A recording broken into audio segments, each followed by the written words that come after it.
وہ کیسا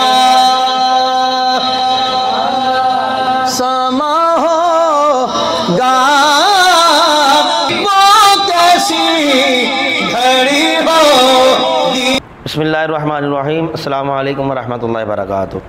اللہ تعالیٰ نے حضرت جناب موسیٰ علیہ السلام سے فرمایا، پیارے موسیٰ، عرض کیا یا اللہ حکم، فرمایا میں نے اپنے پیارے محبوب علیہ السلام کی امت کو دو نور عطا کیے ہیں۔ عرض کیا مولا کس لیے؟ فرمایا اس لیے کہ وہ دو اندھیروں سے بچ سکیں۔ یا اللہ اندھیرے کون سے ہیں؟ فرمایا ایک خبر کا، ایک قیامت کا۔ عرض کیا مولا کہ وہ دو نور کون سے ہیں؟ فرمایا ایک نور قرآن، ایک نور رمضان۔ رحمت کائنات جانے جانا صلی اللہ تعالیٰ علیہ وآلہ وسلم نے ارشاد فرمایا کل قیامت کے دن قرآن اور رمضان یعنی روزے جو ہیں یہ بندے کے حق میں اللہ کریم کی بارگاہ میں سفارش کریں۔ قرآن کہے گا کہ مولا اس نے میری تلاوت کی، ہر چیز کو چھوڑا، آرام کو چھوڑا، سکون کو چھوڑا، کاروبار کو چھوڑا، اس نے میری تلاوت کی، مجھے یاد رکھا، تیری رضا کے لیے کیا، میں آج تیرے دربار میں اس کی سفارش کرتا ہوں، میری سفارش کو قبول کر۔ روزے کہیں گے کہ مولا اس نے تیری رضا کے لیے روزے رکھے، اس نے گرمی سردی برداشت کی، بھوک پیاس برداشت کی، نکاحت جو جسم میں آتی ہے وہ برداشت کی، اپنی خواہشات کو ترک کرتے ہوئے تیری رضا کے لیے اس نے میں روزوں کا استقبال بھی کیا، احترام بھی کیا، ادب بھی کیا، روزے رکھے، اور روزے کے پھر تقاضے جو ہیں وہ بھی پورے کیے، ہماری سفارش کو اس کے حق میں قبول فرما۔ تو نبی پاک علیہ السلام نے ارشاد فرمایا کہ اللہ تعالیٰ قرآن اور رمضان کی سفارش کو قبول کرتے ہوئے بندے کو اللہ تعالیٰ جنت عطا فرمائے گا۔ ہمارے لیے بہت بڑا یہ گولڈن چانس ہے کہ اللہ تعالیٰ نے ہمیں ایک بار پھر اپنی رحمت سے ماہ رمضان جو ہے وہ عطا کیا ہے۔ اور ماہ رمضان میں ہم خوب تلاوت ہمیں کرنی چاہیے، رمضان کے روزے رکھ کر اس کے تقاضے ضرور پورے کرنے چاہیے، زبان کا، آنکھ کا، کان کا، پیر کا، ہاتھ کا، پورے وجود کا بھی روزہ ہوتا ہے، یعنی کہ جو ہم گناہ کرتے ہیں وہ ہم گناہوں سے سچی توبہ ہمیں کرنی چاہیے، وہ گناہ ہمیں دوبارہ نہیں کرنی چاہیے۔ یہ ہمارے جسم کا بھی روزہ ہے، روح کا بھی روزہ ہے۔ میں کیا کرتا ہوں میں جانتا ہوں، آپ کیا کرتے ہیں آپ جانتے ہیں، جو ہم گناہ کرتے ہیں اسے ہمیں سچی توبہ کرنی چاہیے۔ اور تیسرے نمبر پر یہ نبی پاک علیہ السلام نے ارشاد فرمایا کہ افطار کے وقت آپ جو دعا کریں گے اللہ تعالیٰ اپنے دربار میں قبول کرے گا۔ جب کھانا سامنے ہوتا ہے اس وقت پیاس کی شدت بھی ہوتی ہے، بھوک کا احساس بھی ہوتا ہے، اور بندے کے ہاتھ میں کھجور بھی ہے، ٹھنڈا پانی بھی ہے، مشروبات ہیں، طرح طرح کے پھل کھانے وغیرہ ہے، لیکن ضرورت نہیں ہے کسی میں کہ کوئی چیز اٹھائے وقت سے پہلے جو ہے وہ اپنے منہ میں رکھے۔ وہ جو وقت ہے اپنا اللہ تعالیٰ اپنے بندے پہ پھر جو ہے وہ خوش ہوتا ہے فرشتوں میں کہ تم کہتے تھے یہ خون ریزیاں کرے گا، دیکھو نعمتیں میری اس کے سامنے ہیں، لیکن یہ بندہ جو ہے یہ میری رضا کے لیے جو ہے ہر چیز کو چھوڑ کے بیٹھا ہوا ہے۔ اس وقت حضور فرماتے ہیں کہ جو آپ دعا کریں گے اللہ تعالیٰ اپنے دربار میں قبول فرمائے گا۔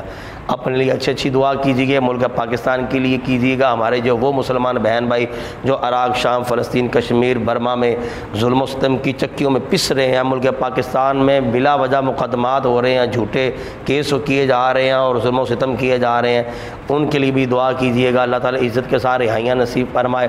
اور جن گھروں میں لڑائی جھگڑے ہیں اللہ تعالیٰ ان میں اتفاق، اتحاد، پیار، محبت نصیب فرمائے۔ آخری بات یہاں پہ میں یہ کہوں گا کہ جب ہم دعا کرتے ہیں انتہائی عاجزی اور انکساری کے ساتھ گڑ گڑا کر اللہ کریم کی بارگاہ میں یکسوئی کے ساتھ دعا کیجیا کریں، اس لیے کہ جب ہم دعا یکسوئی کے ساتھ نہیں کرتے تو پھر ہماری دعا قبول نہیں ہوتی۔ اور یہ بھی مسئلہ ذہن میں رکھیے گا کہ کل قیامت کے دن نبی پاک علیہ السلام نے فرمایا اللہ کریم کی بارگاہ میں جب بندہ جائے گا تو دیکھے گا کہ نیکیوں کے پہاڑ ہوں گے۔ بندہ کہے گا کہ یا اللہ اتنی نیکیاں تو تھیں نہیں، یہ نیکیوں کے پہاڑ کہاں سے آ گئے؟ اللہ نے فرمایا جو تمہاری دعائیں قبول نہیں ہوئی تھیں آج اس کا اجر جو ہے وہ نیکیوں کی صورت میں تمہیں دیا جا رہا ہے۔ تو اتنی نیکیاں ہوں گی کہ حضور فرماتے ہیں صلی اللہ علیہ وسلم کہ وہ بندہ حسرت کرے گا کہ کاش دنیا میں میری کوئی بھی دعا قبول نہ ہوئی ہوتی۔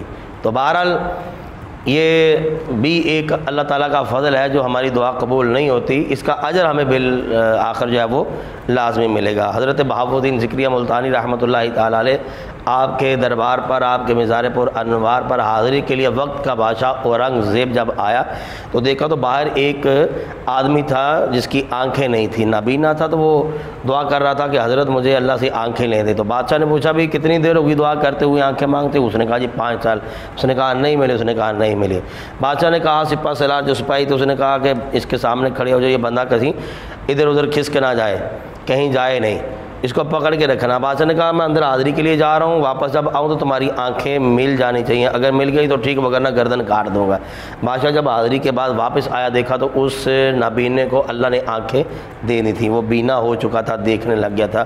بادشاہ نے پوچھا جانتے ہو کہ یہ اتنا عرصہ کیسے گزر گیا، تمہاری دعا قبول کیوں نہ ہوئی؟ اس نے کہا جی نہیں جانتا۔ بادشاہ نے کہا کہ تم نے اندر سے کبھی دعا کی نہیں تھی، آج تمہیں خطرہ محسوس ہوا تھا کہ بادشاہ ہے وقت کا اور یہ جو کہہ دیا اس نے کہہ دیا میری گردن کٹ جائے گی، اس ڈر سے تم نے اندر سے دعا کی، جیسے اندر سے دعا کی تمہاری دعا قبول ہوگی، تمہیں آنکھیں مل گئی۔